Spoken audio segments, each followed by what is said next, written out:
Good Shabbos and good winter. It's been seriously cold this week. You know, last week we were up in Mpumalanga and me and Judah were swimming last week. Swimming, yeah, in the sun. A few times that week we were swimming. And then we came back here and this week has been something else. You know, Kinako, feel it is cold. Remember that from the World Cup. It's been crazy cold. And then you go and read this week's Parashat Korach, which tells us about a guy who goes alive down to the fires of Gehenna. And when you're reading that during winter, you're wondering, it's not such a bad deal, is it, right now? Eh? But even if it was open right now, you think with the cold that we feel here in the mornings and at night, that hell would probably still freeze over anyway.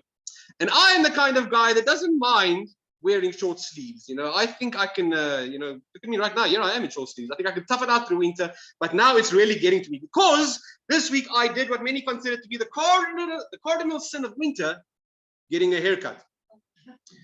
I had to go and do it. My hair was all over the place. And when I take my cap off, it looks like I've got two sets of heads and different hairs. It looks like I'm wearing a wig. So I had to go and cut my hair. And I have to tell you what, it's difficult now, especially in the mornings. I'm still busy. My body wakes up in different sections. This section over here where it's really short, we're still busy defrosting from the sun coming up. The rest of my body is awake at least.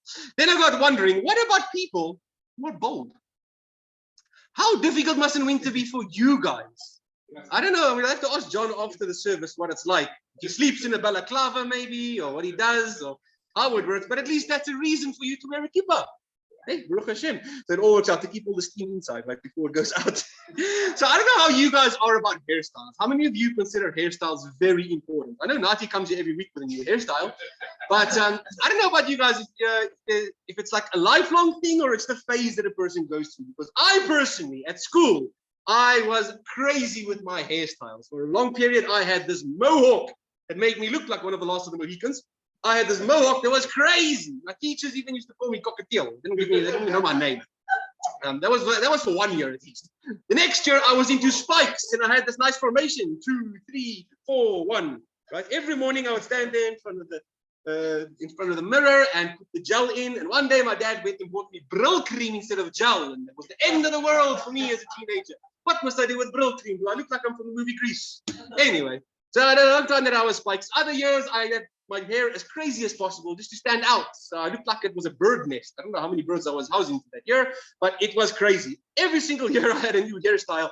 And for me, this was like a big deal. This was important to me at that stage of my life. Today, I don't care. I just go for the simplest thing, the easiest thing. I even let Becca shave my hair. Sometimes she ends up shaving a hole in my head, so we stopped doing that. So now I go to my local barber down the road. So let me ask you a question. Anyone know what type of hairstyle Korach had? Did Korach have a man bun? Did Korach have a ponytail? Korach looked like he was going to the army. Does anyone know what hairstyle Korach had?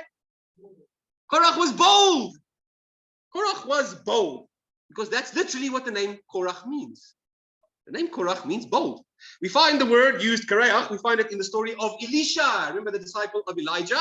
So Elisha was bold, and in one story in the Bible, it tells us he was walking up, making his way towards Bethany, and a bunch of youngsters came out of the city and said to him, "Hey, Baldy, keep on walking." Can you believe that? That's one of the funniest stories in the entire Bible. That, "Hey, Baldy, keep on walking." So what does Elisha do? Of course, this man's got a lot of power. He's a holy man. He curses them, and eventually 2 bears come out of the woods and kill all of these kids that start mocking him. It's a wonderful story to read to your children. Okay, so Baldy. So have you ever been called something for being bold? You guys that are bold? In school, we used to call them Goldilocks. In South Africa, of course, we say someone's a chiskop. Chiskop, right? We've got a bunch of different sayings for this. Now think about Korach's parents. When you have a child and you want to impart your child with a holy, meaningful name, how do you get to the point of calling your child bold? What were his parents thinking? And we know that our names have a very powerful meaning behind it, right? Every name has got a special meaning. So there's a lot more to the story of Korach behind the scenes that we don't know about as to why he's called bold. So today I want to try and explore some of that. Because we all know the basic story of what happens in Parashat Korach. He gets jealous of the priesthood and he goes to Moshe and Aaron and says, "What makes you guys so holy? All of God's people are holy." So this is the first little taste of replacement theology in history. He says, "I can be the high priest as well." And he challenges him and says, "I want that Kohen Gadol job." So Moshe says, "Fine, let's do it. Let's have a big challenge." And what happens? 250 men come with their incense pans and they do the test. And Moshe says, "Go to hell." And that literally happens with old Korach. Korach and his family and his household, he sent alive down to Gehenna. They get swallowed up by the earth. Very famous story. Now, let me ask you the question. This actually should raise a question for us. What was it that caused Korach to rebel against the Torah, against Hashem, and against God's servant Moses? And of course, who he was specifically rebelling against was Aaron. What caused Korach to get to that point where he would be stupid enough to actually go and rebel against a law from Hashem and the priesthood itself? The Talmud and the Midrash tell us, listen to this, this is what caused him to go all the way to rebelling. His wife was upset with his hairstyle. Can you believe that? Ladies, have you ever been upset with your husband's hairstyle? Or woken up in the morning, or constantly fixing his hairstyle when the wind blows? I'm not pointing any fingers. But have you ever thought about this? This is the story of Mrs. Korach. She wanted her husband to be a cut above the wrist with his hairstyle. And she was very embarrassed that her husband went bald. So let me tell you guys a story. This is from the Talmud, from Tractate Sanhedrin 110a. It goes as follows. It says, Korach's wife said to him, "See what Moshe is doing to you. He has arrogated power and wealth for himself and only his immediate family." Right? It was just him and his brother Aaron and their sons were the ones that were making profit out of this whole deal of being holy.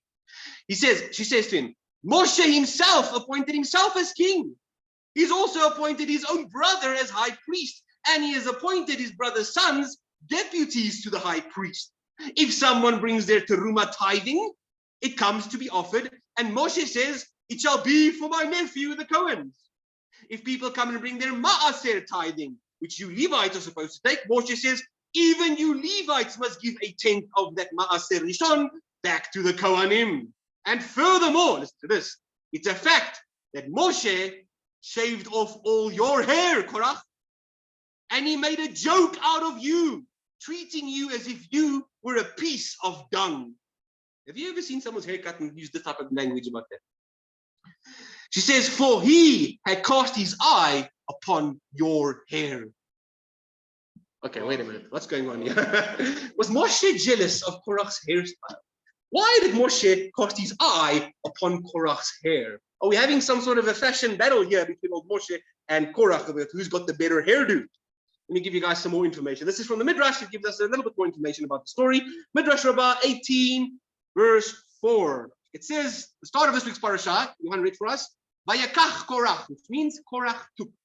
So all of our commentators have their own opinion as to what it means. What did Korach take?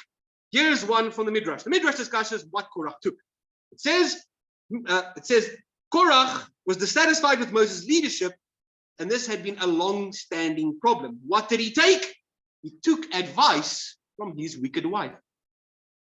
When the Holy One, blessed is he, said to Moshe regarding the consecration of the Levites, earlier in Numbers chapter 8, verse 6, how did we consecrate the Levites? It says, you shall take the Levites from among the children of Israel, and you shall purify them. So shall you purify them, etc., etc.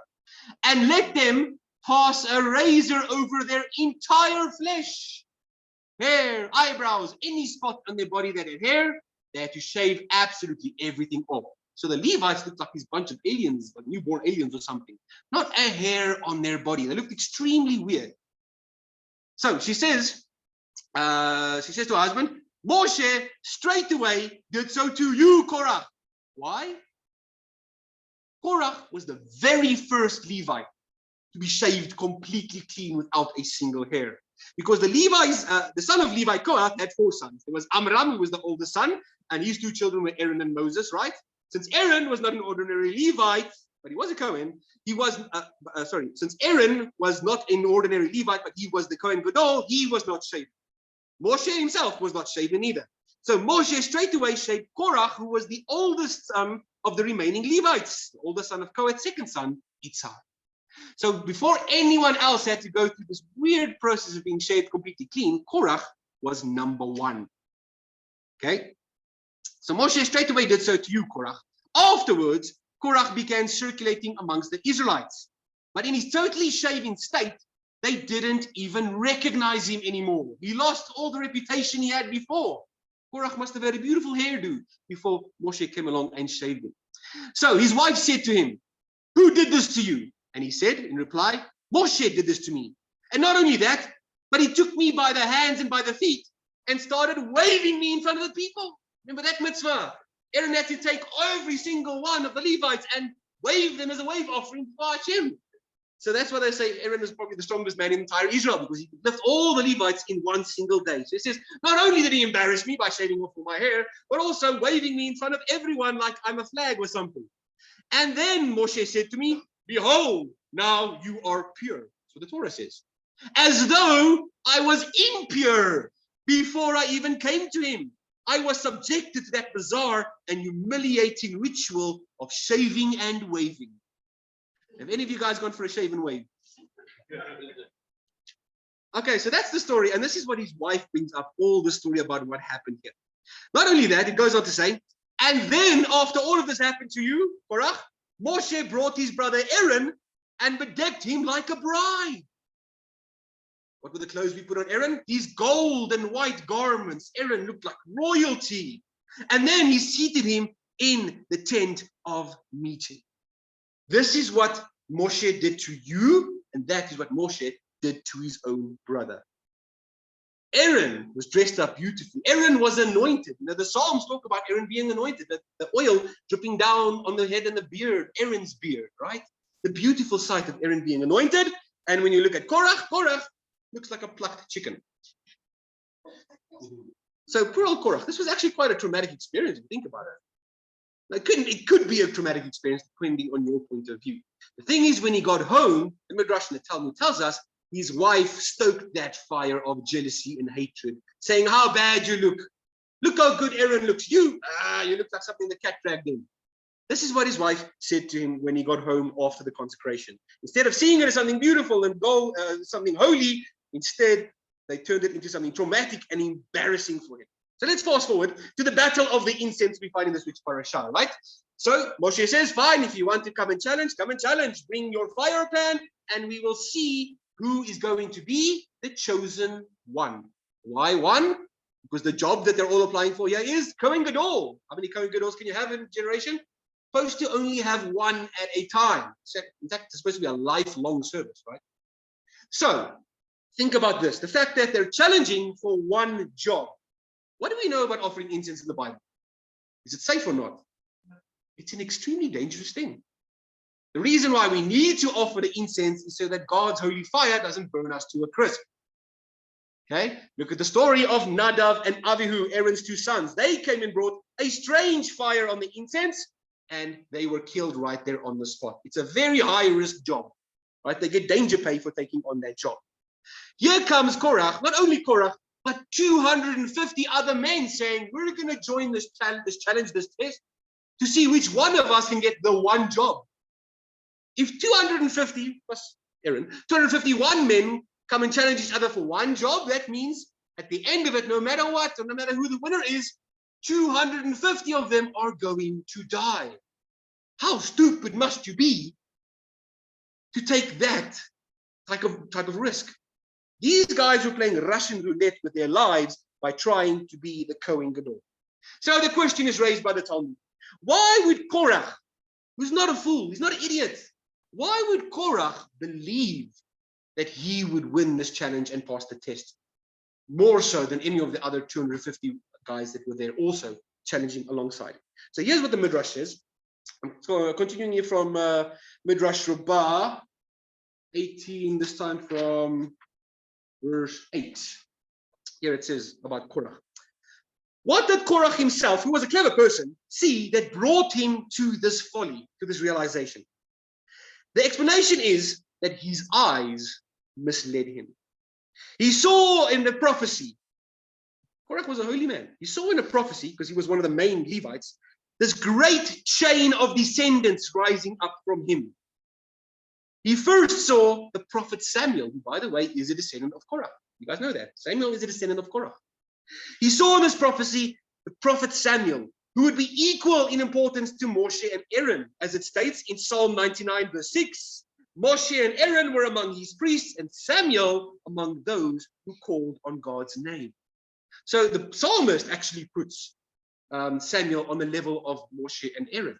And Korach in his prophecy saw that his descendant Samuel would one day be on that level as well. Korach also saw 24 watchers rising from his descendants, all of whom would prophesy with divine inspiration. As it says, all these were sons of this guy called Heman, who was a descendant of Korach. So Korach, seeing all of this, said to himself, is it possible that all this greatness is destined to arise from me if I'm not going to die during this test? But Korach did not see well, for in fact, his sons repented from their participation in the rebellion, and they lived. And the illustrious descendants foreseen by Korach arose from his repentant sons. But Moshe did see well. His eyes did not deceive him. Therefore, Korach joined with the others to come in an attempt to attain the status of the priesthood. Okay, so this is why Korach decided, I think I'm going to win. I think I'm going to make it. There was prophecy, and he saw one of his descendants becoming this great guy, Samuel. Now let's think about this for a moment. If you could paint me a picture of Samuel, envision Samuel the prophet. How did Samuel look? Is there anything about Samuel you can tell me about how he looked? From his birth, his mother said, he will be a Nazarite. He will never cut his hair. So he looked like Rapunzel. When Korach saw this vision, this prophecy of his descendant Samuel, he saw this man with long locks down to the ground. And he said to himself, aha, I will get my hair back through my hair. Hair with the silent H, right? But what was the problem? The Midrash tells us his eye was deceived. He had a bad eye. And what does it mean when we talk about someone having a bad eye? A stingy eye. They're worried about themselves, not about others. They're worried about how I look. How is my hairstyle today? This is the type of eye that Korach and his wife had, and that was the problem. He was more worried about his physical appearance and his reputation than he was about God's righteousness and right ruling and the truth. He wanted to be the big kahuna, the big Cohen, but his eyes led him to his death. He was literally blinded by his own eyes. Now, there's a similar story to this that we find further along in the Bible, a story about the guy by the name of Absalom. What do we know about Absalom? How did Absalom look? He was the most handsome man in the world. It was People magazine, sexiest man alive for the year 900 BC. Absalom, right? Beautiful man with a long head of hair as well, right? And obviously he must have had a good physical build as well. He's the kind of guy that would walk around showing off his hair like this in the wind without a shirt so everyone can see his six-pack, right? And he would greet him saying, Absalom. And that's why he got his name, right? Okay, so the thing about Absalom was Absalom didn't care about modesty neither, okay? Absalom also had no modesty. His hair was so long that the Bible tells us every single year he'd have to go once a year for a haircut because the hair got too heavy for his head. So he had some secret to the hair growth that many of you guys, I'm sure, are very jealous of. But he would make a big spectacle of it every year to go and show the people, look at my beautiful hair. And he cuts the hair and makes a big spectacle. The Torah even tells us, the Bible tells us, that it was measured in the weight of the shekel. This is how much hair he would cut off every year. And the commentators are wondering, what's with this big spectacle? Maybe he was donating the amount of weight. Maybe that's why it's telling us how heavy it was in shekels. Maybe he was trying to brag about it. He was making this beautiful show off about how beautiful his hair is. And what do we know about someone who is obsessed with his image? What do we just learn about Korach? If you're obsessed with your own physical image more than your inner image, it's going to lead you into a rebellion. What happened with old handsome man himself, Absalom, the son of David? He started a rebellion against his own father David.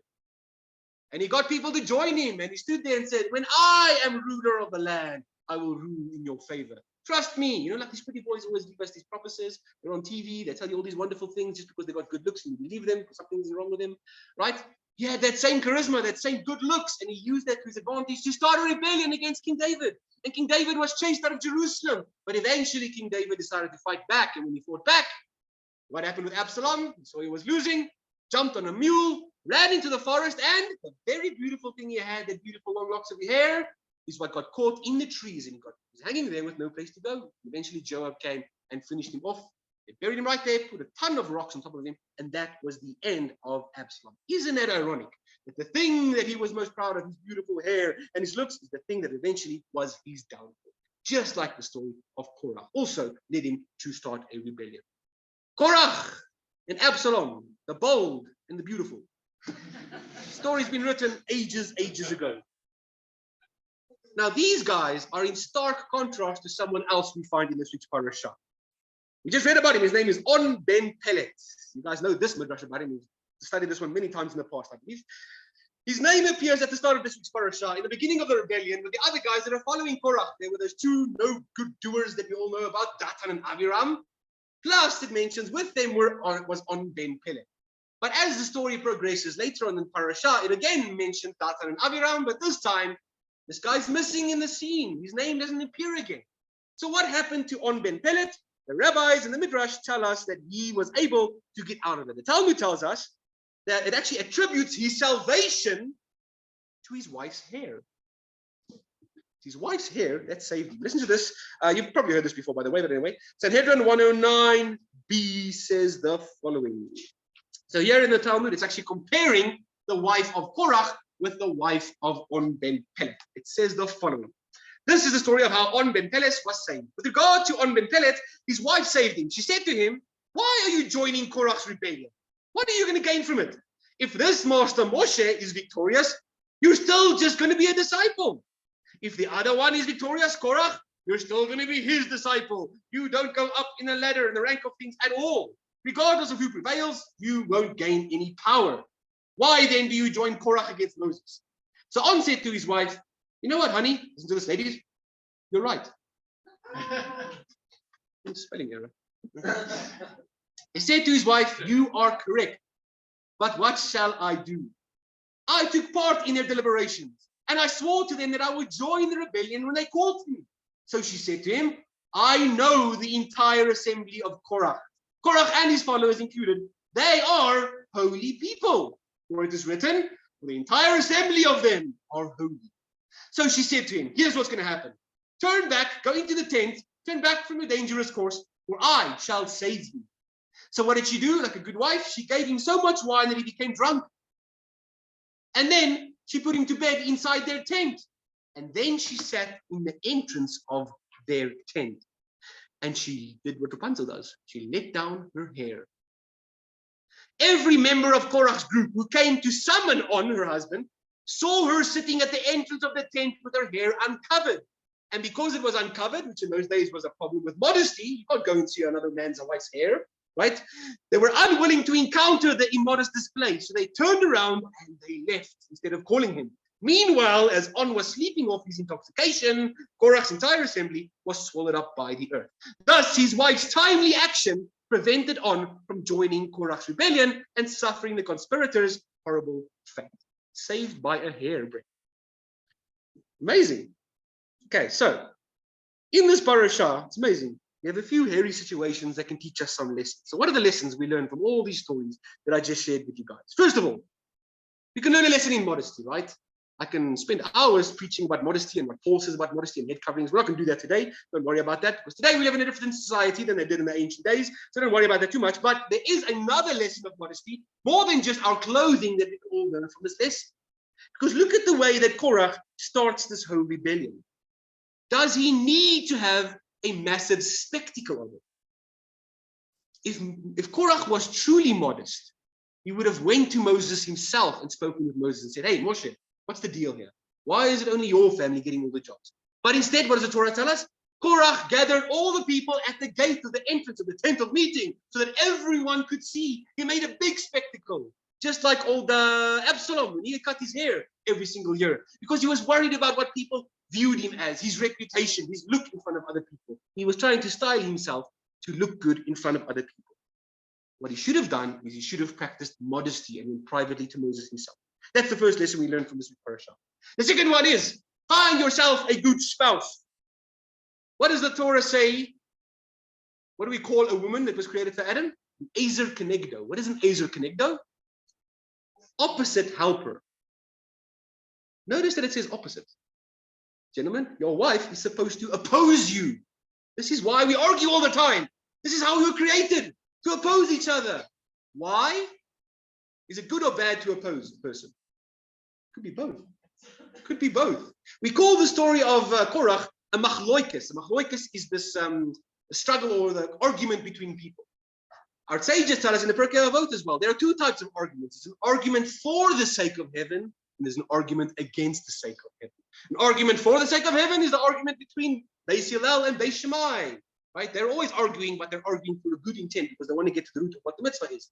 The bad example of a bad argument of machlokes for the sake not of heaven is, of course, the story of Korach and his followers.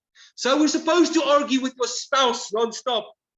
They're supposed to tell us the opposite of what we think, because as men, we always think we're right. We think we've got everything figured out. We think we must be the leader, and we told you what to do. The wife says, "No, I think you should do it this way." And we say, "No, we're going to do it our way," and then we do it. And we realize we were wrong. Right? And that's what happens in the story once again on Ben Pele. This is the story of how a marriage works. What the point is of having a male and a female. We're supposed to be opposite to each other and help each other out. This is why your wife makes you pull out all your hair. You thought it was you were trying to be like Korach. That's exactly what is happening. Another lesson we learned from this week's parasha is a major lesson in jealousy. Don't fall prey to jealousy. Jealousy is a problem, and this is one of the things. This is why I used to gel my hair like crazy, like this when I was a kid. I used to look in the mirror, my hair would shout out, "Jealous, jealous." And this is why we had all these styles for other people to be jealous of us. And look how cool we look. One year you got the wave, the next year you got the spikes, etc., etc. And think about Korach. Korach was jealous about something that could have rightfully been his. Right? He was first of all angry that his younger brother got a position of importance above him. Go look at the genealogies. Korach is the eldest of his family. Right? We just spoke about that was why he was the first one that got shamed. Why did his younger brother Elzaphan get put above him in the order of how things are being done? He was trying to say, "I'm fighting for what's rightfully mine." Does that justify fighting? No, it doesn't. Even if something is rightfully yours, you've got to respect what Hashem says and what Hashem chooses. Don't think that you deserve everything in this world. Truth is, you deserve absolutely nothing. The fact you've got oxygen is enough. So don't let jealousy take over your life. Another lesson we learn from this parasha is the importance of humility and authority. Humility and leadership go together. They say with great power comes great responsibility. No, with great power should come great humility. When God had to choose the leader for the nation of Israel, who did he choose? He didn't choose the most charismatic guy, the prettiest guy, the guy that could even speak properly. He chose the humblest man on earth, Moses. This is how we're supposed to view authority. It has to come with humility. Don't try and be the greatest ever. What's the bird that flies the highest in the sky? The eagle. What do we call that? Bald eagle. Stay away from that. Rather have humility and stay beneath it. And the final lesson I want to point out today is a very important one. Don't pursue your outer beauty without making sure you pursue your inner beauty. It's extremely important. It's more important, of course. Yes, you're not supposed to look like an orang-utang when you leave the house. Make sure you do look decent. Pirkei Avot does say you're supposed to make yourself presentable and likable to people, but your inner beauty is a million times more important. Listen to what Peter says. In 1 Peter chapter 3, he's talking to ladies about modesty, but I think this applies both to ladies and to men. He says, 1 Peter 3, verse 3 says, your beauty should not consist in externals, such as fancy hairstyles, gold jewelry, and what you wear. Rather, let it be the inner character of your heart with the imperishable quality of a gentle and quiet spirit. In God's eyes, this is of great value. This is what we should be looking for. That's the beauty that we should be trying to do. Don't worry about all these weird hairstyles and how you look and what people think of you, but how you look. Because doing that, worrying about your external beauty, is what leads you, as we're doing today, straight into a rebellion like Korach. And Korach's rebellion wasn't the only one. Every single generation, every congregation, every community, every school, every workplace has got a Korach trying to start a rebellion. We face this challenge on a daily basis, so be very careful. Take these lessons to your heart and to your head so that you won't get swallowed into Gehenna alone. Because in Gehenna, every day is a bad hair day. Shabbat Shalom.